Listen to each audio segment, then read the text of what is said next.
What's up guys, it's me Jeremy.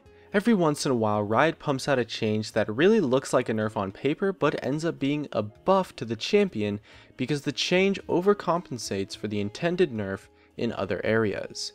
We're left with a change that everyone thought would be a nerf but results in an overall buff. It's not a common occurrence, but the idea behind these changes is that they all nerfed the existing playstyle of a champion pretty hard, but made a different playstyle of the champion even better than the existing one was before. As we count down the list, we'll be measuring them by how much everyone thought the change would hurt the champion, and how good the champion became after the change. Let's get started. Number 5 is Kayle on patch 4.2. This change nerfed the AP ratio on her Q, but buffed her heal and removed the mana cost on her ultimate. The utility compensation for the damage nerf proved to be a lot more valuable than it first seemed, as Kayle having a free costing ultimate and improved heal really helped her lane dominance and safety. It reduced her burst damage power quite a bit, but really allowed her to shine through as somewhat of a utility mage. I'll admit that this buff was relatively small, especially compared to the others, and the change was honestly almost borderline neutral, but at the time when the patch notes came out, everyone thought this was going to be a gigantic nerf to Kayle, and thought she had basically been Olafed.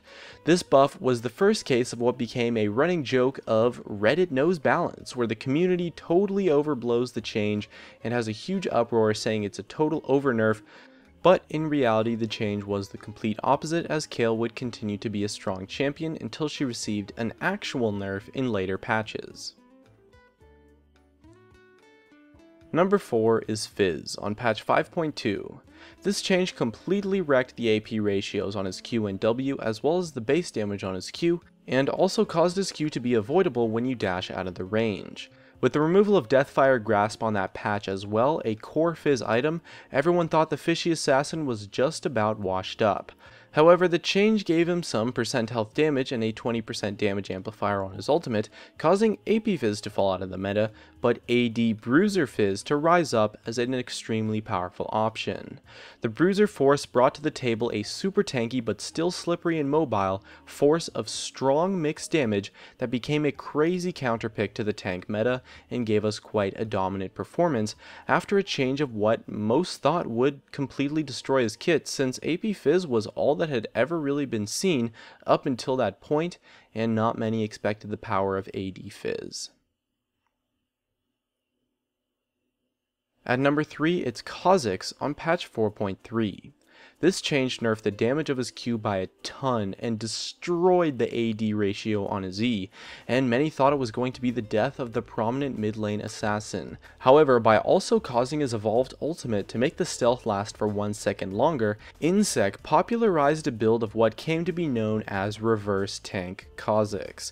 His ultimate at the time gave him a 50% damage reduction, and also at the time had no cooldown between casts. So by evolving his ultimate, you could kite while stealth and get a 50% damage reduction that would last for 6 seconds, but realistically would end up lasting for more because you would space some time in between the casts, which caused a bruiser build where you kite out your opponents to come out incredibly strong, and he rose up to be the best jungler in the game.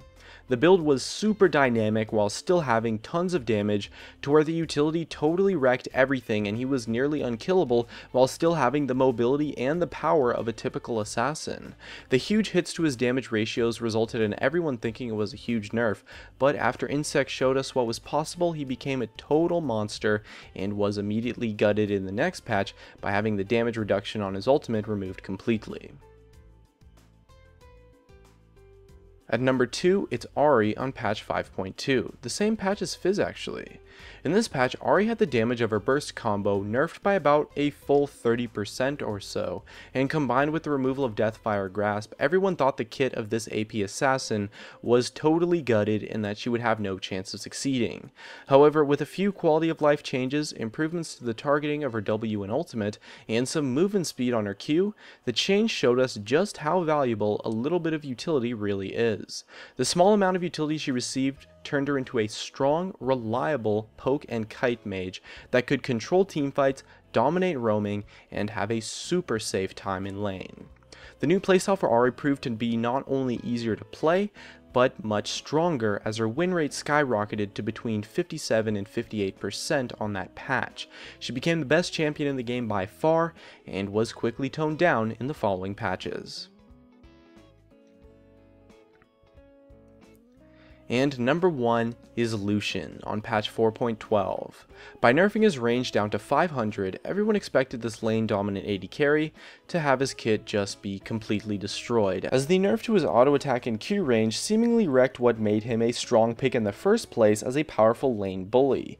But with an insane buff to his E for compensation, Lucian became a teamfight king, and with the cooldown reduction build, he would be able to dash around like mad. With a dash that removed slows costing 0 mana and coming off of cooldown non-stop, we were left with some pretty hilarious moments that gave him an insane amount of mobility to where he would just wreck everyone. You had no chance of chasing him down, and he would still output loads of damage by proccing his passive non-stop. Looking at the clips I'm showing right now, he really was totally ridiculous. People tunneled in on the nerf to his range, saying that it gutted him as an AD carry since range is an important element, but the constant dashing not only made him completely safe in teamfights, but his damage output skyrocketed as he would be proccing his passive non-stop. It only took 2 passive procs to completely reset the cooldown of his dash, one of which would come from the dash itself, so you could rotate your abilities to where you would always have something to proc, and with a bit of cooldown reduction, well, I'm sure you can imagine the possibilities. The combo of everyone thinking it would completely destroy Lucian and the actual insane amount of strength this change gave him makes Lucian on patch 4.12 the biggest buff that was supposed to be a nerf in League of Legends history. Engaged into a game that he sure to lose. Major symptomatic fecal flaws due to twisting gutter flips and bats and forth and it's time. I know it takes a mighty dose of faith, but keep in mind we just skip the ship well far along the way. The